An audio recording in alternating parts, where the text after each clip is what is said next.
This is a decent neighborhood, right? We don't want your kind bringing down property values with your ghetto barbecues and loud music.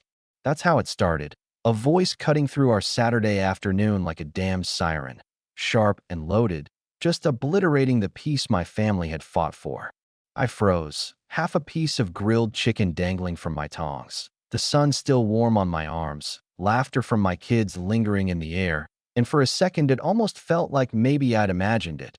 But then I saw her standing there, at the edge of our new yard, hands on hips, pale blue eyes locked on me like I was some kind of infestation. Let me back up a sec. We'd saved for this house. Scrimped, worked extra hours, all of it for this patch of grass. Our first real backyard, a place for my kids to run wild, for my wife to plant her roses, for us to finally breathe like we belonged. And this woman, her hair sprayed into a helmet, pastel polo shirt, every inch the HOA's worst nightmare. She's looking at us like we dragged mud in from another universe. My wife, Sarah, set her fork down with that slow, deliberate grace she has when she's holding back an eruption. But my son, he just stared, wide-eyed, his whole face confused. And my daughter, she kind of shrank in on herself like the world had just gotten way too big that I tried, you know? I said, "Ma'am, you're mistaken. This is our home." But she sneered, just spat it back at me. "Your property?" She stepped right into Sarah's new flower bed like it wasn't even there.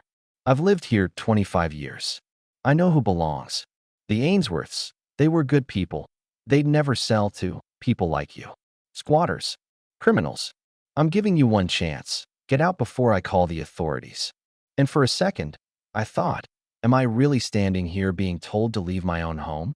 Deeds in my name, mortgage in our account, the housewarming mat from my mother still at the door. But all she saw was proof that we didn't belong. "You're trespassing," I told her, keeping my voice low. "We're the legal owners." But her face twisted into something ugly. "You threatening me now? Oh, I see. You people always resort to violence." She pulled out her phone, started dialing, her voice shooting up to that panicked, shrill pitch, feeding the dispatcher a whole damn fiction. Aggressive vagrants, threats, afraid for her life. My son tugged at my sleeve. "Dad, are we going to be arrested?" And I just stood there, the chicken going cold, knowing that the police were coming and the only thing that mattered now was how I handled myself. One wrong move, and it's over. The sirens, God, those sirens, they mean rescue for some folks, but for me, in that moment, they meant judgment. They meant a coin flip. Would it land safe, or would it land the way it always seems to for people who look like me? The woman, Beatrice, I'd later learn, she actually smiled as the cruisers pulled up, two white officers stepping out. She ran to them, spinning her tail. Strangers, break in, fire pit, my new grill. Threats, all of it. The younger officer scanned the scene. Kids, plates, a backyard barbecue. Not exactly a crime scene. But the older one kept his voice even. "Is this your property?" I gave them my license, slowly, you know, because anything else is a risk, and told them, "We closed on the house 3 weeks ago. You want the paperwork? I'll get it." The tension ratcheted up. Beatrice started screaming.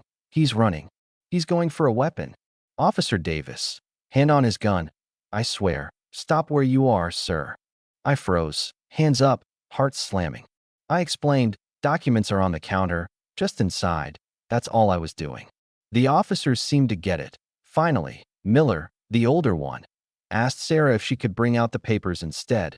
She did, and in that moment, standing side by side, I felt the first crack in the panic. Beatrice wasn't backing down, though, claiming forgeries, a criminal gang, that we were probably hiding the real owners in the basement. But then, twist, our neighbor Arthur, the old man with the roses, appeared at the fence. "Excuse me, officers," he said, clear as day.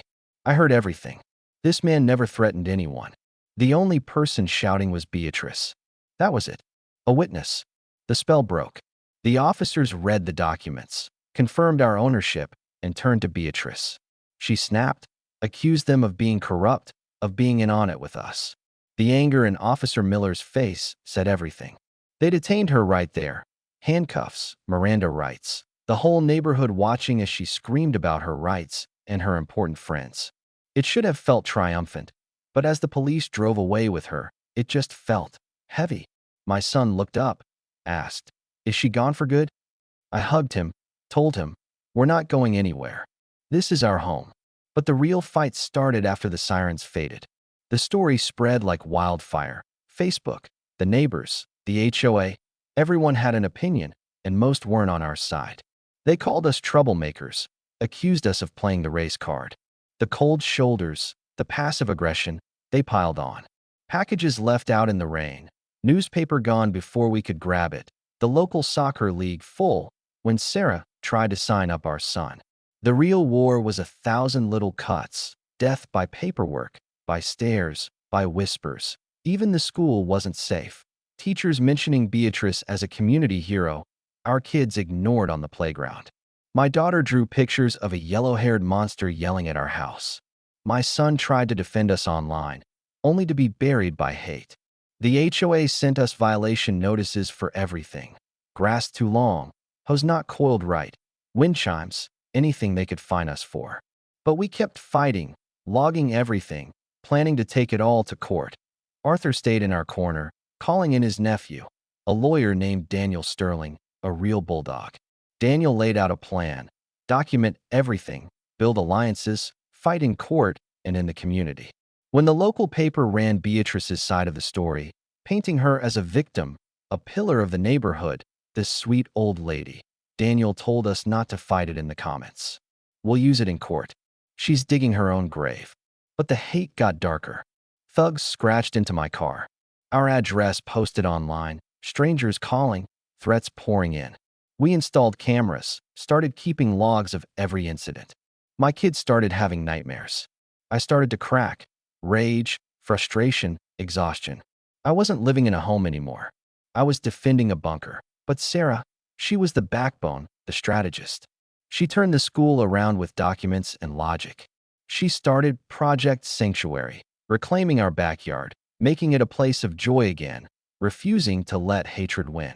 She logged every thread, every notice, every digital attack, and turned it into evidence. And then, another twist. Daniel's team dug up Beatrice's history, decades of HOA complaints, almost all against people of color, lawsuits for discrimination in her real estate business, even a son with a white nationalist conviction. She was no misunderstood old lady. She was a serial harasser, a predator with a paper trail of hate. Daniel gave her lawyer a choice: public apology, donation to a racial justice charity, settlement, or we'd blow the whole thing wide open. But even as the legal battle heated up, her allies kept coming. HOA fines, more notices, trying to force us to take down our security cameras. At the next HOA meeting, I stood up, called them out, and for once, the neighbors started to see it. Arthur spoke up for us, then others did too. The board lost its control, and for the first time, Beatrice's kingdom showed cracks. Through it all, the real victory was smaller and quieter. Arthur helping our son make a friend. Sarah's quiet resilience. The way our family huddled together and refused to leave. We were tested, pushed to the edge, forced to fight for every inch of peace. But in the end, we learned we're stronger than their hate, and this is our home. The battle's not over. The scars won't fade quick. But we're still here, you know what I mean? Sometimes justice doesn't come in a siren or a courtroom. It comes in the small victories, the allies you never expected, the courage to stay, and the refusal to let someone else write your story for you.